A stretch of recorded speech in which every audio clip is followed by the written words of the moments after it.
You've been told Native Americans just simply suffered their way through the freezing months, but what if winter was actually their advantage?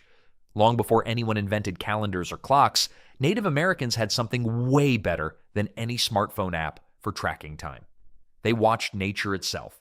Every single day brought clues about what was coming next, and missing these signals could mean the difference between a feast and starvation.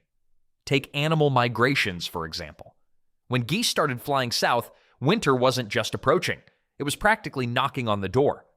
But here's the thing most people don't realize. Different animals moved at different times, creating a complex schedule that required serious attention to detail. Caribou herds moved weeks before smaller game, while fish runs happened on their own mysterious timeline. Plants told their own stories too. The first green shoots of spring meant one thing, but when berries started changing color, that was nature's dinner bell ringing. Tribes knew exactly which nuts would ripen first and which roots stayed good longest underground. This wasn't casual observation, this was survival science. Weather patterns created another layer of complexity. A warm spell in late fall might extend gathering season by precious weeks. Cold snaps could freeze rivers early, cutting off fishing opportunities. Moon phases affected everything from hunting success to plant growth, so elders tracked lunar cycles like their lives depended on it. Because they did. Each tribe developed their own system based on local conditions. Plains tribes watched different signs than forest dwellers. Coastal communities read ocean patterns, while mountain people studied snow levels and wind directions. Makes sense, right? But here's where it gets really interesting. Families didn't just follow one universal calendar. They created flexible schedules that adapted to what nature actually delivered each year. A late spring meant adjusting everything that followed. An early frost changed autumn plans completely. The weird part is how accurate these natural calendars became over generations. Grandparents could predict weather weeks in advance just by watching bird behavior or feeling changes in tree bark texture. Kids learned to read clouds, animal tracks, and plant growth like we read traffic lights. This knowledge got passed down through daily life, not classroom lessons. Children absorbed timing secrets while helping with daily tasks. They learned which morning mist meant good fishing and which sunset colors predicted tomorrow's weather. Well, all this careful observation served one crucial purpose: knowing exactly when nature would provide the most food. Because once families understood nature's schedule perfectly, they could plan the next critical step, timing their harvest efforts to capture the absolute peak of abundance when it arrived. When summer stretched into early fall, Native American communities transformed into bustling collection machines. This wasn't casual weekend berry picking like we might do today. These were serious, organized operations that could mean the difference between thriving through winter or barely surviving it. Wild berries became priority number one during late summer months. Entire families would head out with baskets, working systematically through patches of blueberries, blackberries, and elderberries. Children learned which berries were safe and which ones would make you sick faster than you could say, oops. The goal wasn't just grabbing a handful for a snack. They needed enough to last until the next growing season. But berries were just the beginning. Nuts required serious strategy because animals wanted them too. Families would scout hickory, walnut, and chestnut groves weeks before harvest time. When the nuts started falling, it became an all-hands-on-deck situation. Racing against squirrels isn't as easy as it sounds, especially when those squirrels have been preparing their whole lives for this moment. Then there's the hunting aspect that really ramped up as temperatures dropped. Animals were at their fattest before winter, which meant more meat and more fat to preserve. Hunters knew exactly when deer would be moving through certain areas and when elk would be gathering in predictable spots. Timing was everything. Too early and the animals weren't ready, too late and they'd already moved to winter grounds. Spring and fall fishing operations were equally intense. Rivers would be thick with salmon runs or other seasonal fish migrations. Communities would set up temporary camps near prime fishing spots, working around the clock to catch, clean, and begin preserving their haul. Some tribes could collect enough fish in a few weeks to supply protein for months. Agricultural tribes had their own massive undertaking with crops like corn, beans, and squash. These weren't small garden plots. We're talking about fields that could feed entire communities. Harvest time meant everyone pitched in, from kids to grandparents, working to get crops gathered at peak nutrition before weather could ruin them. The weird part is how perfectly coordinated all this had to be. Miss the berry season by 2 weeks? Too bad, try again next year. Show up late to the nut harvest? Hope you like being hungry. Weather didn't wait for anyone, and neither did the natural cycles that determined when food was available. Of course, collecting massive amounts of food created a new challenge. How do you keep it from spoiling when you don't have refrigerators or freezers? That's where some truly clever preservation techniques came into play. Think of meat sitting out on your kitchen counter for a week. Disgusting, right? But somehow Native Americans could make jerky that lasted months without any fancy equipment. The secret wasn't magic, it was understanding moisture. Water is what makes food rot. Bacteria and mold need moisture to grow and turn your dinner into something resembling a science experiment gone wrong. Remove that water, and suddenly your food becomes as stable as a rock. Native Americans figured this out thousands of years before anyone invented refrigeration. The process was surprisingly simple. Hunters would slice bison, deer, or elk meat into thin strips, maybe a quarter-inch thick. Then came the waiting game.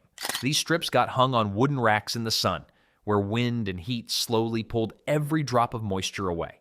It takes about 3 to 5 days, depending on the weather. But here's where it gets interesting. They didn't just dry meat. Corn kernels were spread on bark mats and left to bake under the summer sun until they became hard as pebbles. Blueberries, strawberries, and even squash slices got the same treatment. Ever tried a dried strawberry? It's like nature's candy, except it won't rot in your backpack. The fire method worked even better than sun drying. Smoky fires created perfect drying conditions while keeping flies away. Smart, considering flies weren't exactly invited to the food preservation party, these drying fires burned low and steady, never hot enough to cook the food, just enough to dehydrate it completely. Different tribes had their own tricks. Plains tribes built elaborate drying racks that could handle entire buffalo. Woodland tribes preferred smaller setups for fish and deer. But the goal stayed the same everywhere: suck out every bit of moisture before winter arrived. The results were incredible. Properly dried jerky could last 6 months or longer without spoiling. Dried corn stayed good for years if kept dry. Even delicate berries turned into long-lasting nutritional powerhouses that kept families healthy through brutal winters. Well, the beautiful thing about dried food was its portability. A hunter could stuff pounds of jerky into a pouch and have protein for weeks on the trail. No coolers, no ice, no problem. But drying was just one piece of the puzzle. Native Americans discovered that combining different preservation methods made food even safer and more flavorful. The next step involved adding smoke and salt to create foods that could survive almost anything nature threw at them. Drying food worked great, but Native Americans weren't stopping there. They figured out something clever. Adding extra protection through smoking and salting made their preserved foods last even longer. Smart move, considering winter didn't mess around. Smoking became the ultimate food hack. Picture those thin strips of venison or salmon hanging over carefully tended fires, absorbing that rich, woodsy flavor while the smoke worked its magic. The process wasn't just about taste, though that was a nice bonus. Smoke contained natural chemicals that fought off bacteria and mold. Different tribes used different woods, hickory, oak, or cedar, each adding its own signature flavor profile. Some groups built elaborate smokehouses, while others used simple racks over open fires. But here's where it gets interesting. Salt wasn't exactly available at every corner store back then.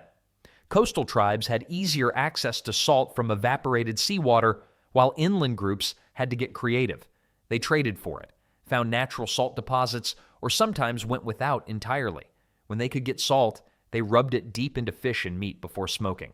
This double whammy approach created food that could survive months without spoiling. Then there's the genius of natural pest control. Ever notice how certain herbs seem to keep bugs away? Native Americans definitely did.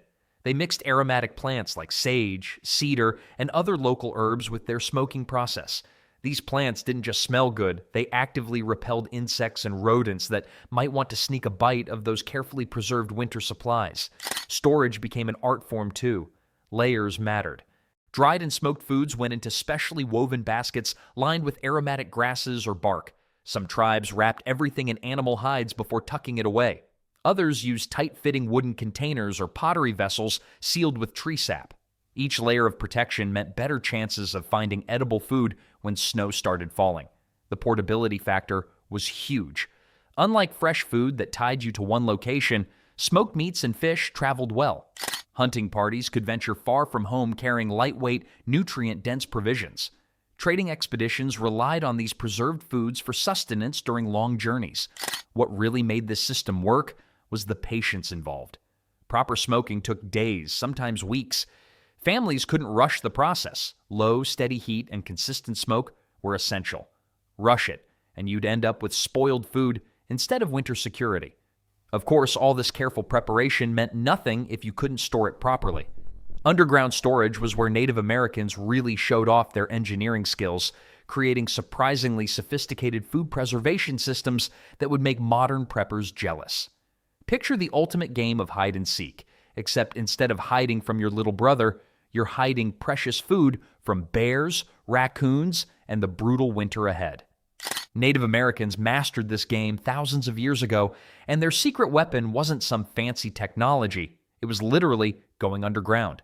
The earth itself became their refrigerator. While we panic when our power goes out for a few hours, these folks created storage systems that kept food fresh for months without a single volt of electricity. Pretty impressive for people who never heard of a Frigidaire, right? Here's where it gets clever. They dig pits several feet deep, sometimes as wide as a bathtub, but here's the kicker. They didn't just toss food into a hole and hope for the best. These underground vaults were engineered with the precision of a master architect. First came the cleaning ritual. Fire wasn't just for warmth or cooking. They'd actually burn the inside of these pits to sterilize them, killing off any bacteria or mold that might spoil their precious cargo. Think of it as nature's version of sanitizing before you put leftovers in the fridge. Then came the waterproofing. Reed mat, strips of bark, or bundles of straw lined every surface. This wasn't just padding, it was their moisture barrier. One drop of water could ruin months of hard work, turning dried corn into a moldy mess. The containers themselves were works of art. Hand-woven baskets, carefully shaped clay pots, even hollowed-out gourds served as the actual food storage units. These went inside the lime pits like nesting dolls, creating multiple layers of protection. What went into these underground treasures? Everything that could keep a family alive when snow covered the ground. Dried beans rattled like pebbles in their containers. Nuts from hickory and oak trees provided essential fats. Root vegetables like wild potatoes and turnips nestled safely in the cool darkness. The genius was in the temperature control. Underground stays naturally cool, usually around 50 to 60 degrees, even when surface temperatures swing wildly. No freezing, no overheating, just consistent preservation conditions that modern food scientists would envy. Some tribes got so sophisticated they created entire networks of these storage pits, like an underground pantry system. Families knew exactly where each cache was hidden, marked by subtle signs that meant nothing to animals but everything to hungry humans. But even the best storage system meant nothing without knowing how to turn those preserved ingredients into meals that could sustain a family through months of cold. The real magic happened when cooking time arrived. When winter hit hard and food became scarce, Native American tribes had their secret weapons. These weren't just any preserved foods, they were nutritional powerhouses designed to keep people alive and thriving through the harshest months. Pemmican was the ultimate survival food, and honestly, it puts modern energy bars to shame. Picture this: lean meat pounded into powder, mixed with rendered fat, and studded with dried berries. The fat provided essential calories that bodies desperately needed in freezing temperatures. The berries added vitamins that prevented scurvy. One small chunk could fuel a hunter for hours, and it lasted for years without spoiling. Talk about efficient packaging. But here's where things get interesting. Different tribes had their own pemmican recipes. Plains tribes used buffalo meat and choke cherries. Woodland peoples mixed venison with blueberries or elderberries. Some even added maple sugar when they could spare it. The fat wasn't just any fat either. They specifically chose kidney fat or marrow fat because it stayed solid longer and packed more energy per bite. Wild nuts became another winter lifeline, though gathering them required serious planning. Hickory nuts were so rich that just a handful provided enough fat and protein for a meal. Pine nuts from certain regions were even better. Small, but incredibly dense with nutrients. These nuts didn't just fill stomachs, they provided the healthy fats that kept people's skin from cracking in dry winter air and their brains functioning properly. Then there's the tried and true trio: corn, beans, and squash.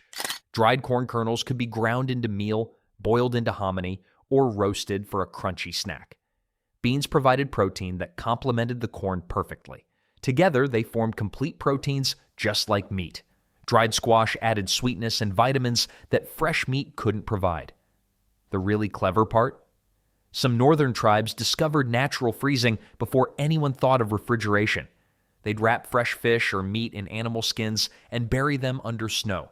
The constant freezing temperatures kept the food fresh for months.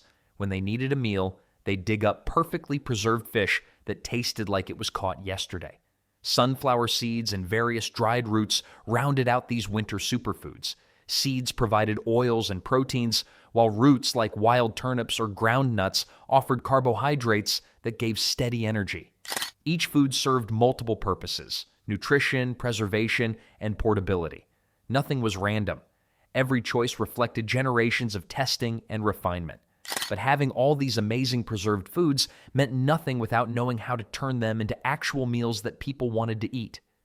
When winter settled in and fresh food became scarce, Native American families turned their preserved supplies into satisfying meals that could stretch for months. The real magic happened in the cooking pot, where dried ingredients transformed into hearty dishes that kept everyone fed and happy. Stews became the backbone of winter cooking. Makes sense, right? Throw some dried meat into a pot with stored corn, add a handful of preserved roots, and you've got a meal that fills bellies and warms hearts. These weren't just random combinations either. Families knew exactly which dried foods worked together to create the most nutrition and flavor. Then there's the clever way berries got mixed into everything. Dried blueberries stirred into corn porridge made breakfast taste like dessert. Cranberries pounded with nuts created energy-packed cakes that kids actually wanted to eat.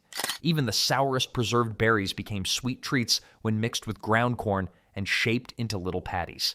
But here's where it gets really impressive. Native American cooks used every single part of their stored foods. Bones from dried meat became the base for rich broths. Corn husks that protected stored kernels got woven into cooking baskets. Even the tough outer shells of nuts were burned to add smoky flavor to dishes. Nothing went to waste because nothing could go to waste. The art of rationing required serious skill. Families had to make their winter supplies last until spring brought fresh food again.